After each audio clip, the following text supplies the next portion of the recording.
चंदगड तालुक्याचे ज्येष्ठ नेते गोपाळराव पाटील साहेब, गोवा विभागाचे माजी जिल्हा परिषदेचे सदस्य कल्लापन्ना भोगन, शिवसेनेचे समर्थक प्रभाकर खांडेकर, बळीराजा संघटनेचे अध्यक्ष नितीन पाटील साहेब, श्रमिक मुक्ती दलाचे नेते संपतराव देसाई, संजय तळेकर साहेब, शिवाजीराव हिरदुगी आणि गोविंददादा पाटील यांच्या नेतृत्वाखाली श्री शाहू समविचारी आघाडीचा मी उमेदवार आहे। 4 नोव्हेंबर 24 पासून माघारीच्या दिवसापासून आजपर्यंत चंदगड, आजरा, गडिंग्लज तालुक्यातील सर्व गावांमध्ये वाडी वस्तीवर रानात जाऊन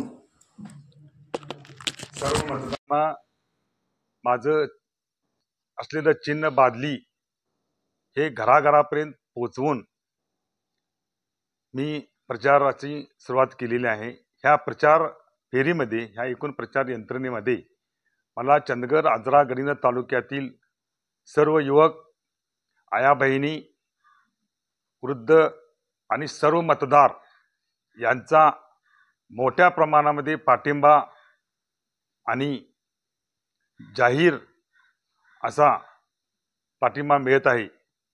त्यामुळं माझ्या समोर असणाऱ्या विरोधकांच्या पायाखालची वाळू घसरू लागलेली आहे।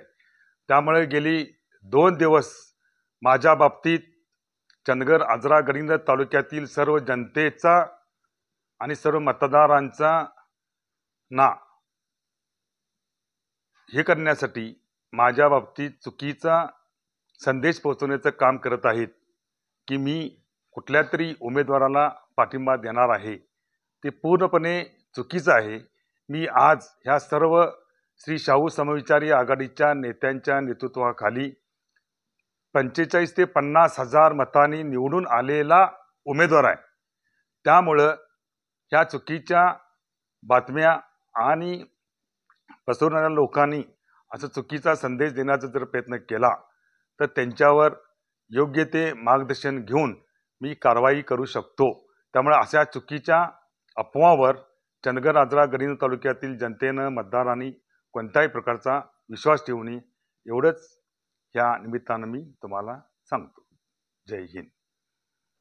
राजश्री छत्रपती समविचारी आघाडीचे उमेदवार आमचे आपी उर्फ विनायक पाटील हे अपक्ष उमेदवार म्हणून उभा आहेत आणि त्यांच्यासाठी म्हणून आम्ही इथं जमलेले प्रभाकर खांडेकर साहेब असू देत, कल्लापन्ना भोगन साहेब असू देत, गोविंददादा, नितीन पाटील साहेब असू देत, हे सर्वजण आम्ही त्यांच्या पाठीशी खंबीरपणे उभा आहोत। आणि जो आपी पाटील साहेबांना जो वाढता पाठिंबा मिळाला आहे त्यामुळं विरोधी पक्ष उमेदवार त्यांच्या पायाखालची वाळू घसरल्यामुळं नको त्या खोट्या अफवा पसरून लोकांची दिशाभूल करण्यासाठी म्हणून प्रयत्न करायलेत। हे सगळं चुकीचं असून आपी पाटील साहेब जे उमेदवार असताना त्यांनी कुणाला पाठिंबा द्यायची काही गरज नाही आहे। तर आपी पाटील साहेबांनी मगाशी सांगितल्याप्रमाणे जर अशा चुकीच्या बातम्या जर पसरत असतील तर त्यांच्यावर कायदेशीर कारवाई करण्याच्या दृष्टिकोनातून आपी पाटील साहेब आमचे प्रयत्न करतील। आणि चंदगड, आजरा, गडिंग्लज या तिन्ही तालुक्यांमध्ये आपी पाटील साहेबांना वाढता पाठिंबा आहे आणि त्यांना हा नवीन चेहरा या मतदारसंघात हवा आहे। त्यासाठी आम्ही त्यांना निवडून आणण्यासाठी आम्ही सर्वजण प्रयत्न करत आहोत आणि ते नक्कीच उद्याच्या 23 तारखेला विजयी होणार आहेत, त्यात कुठल्याही प्रकारची शंका नाही। एवढंच या निमित्ताने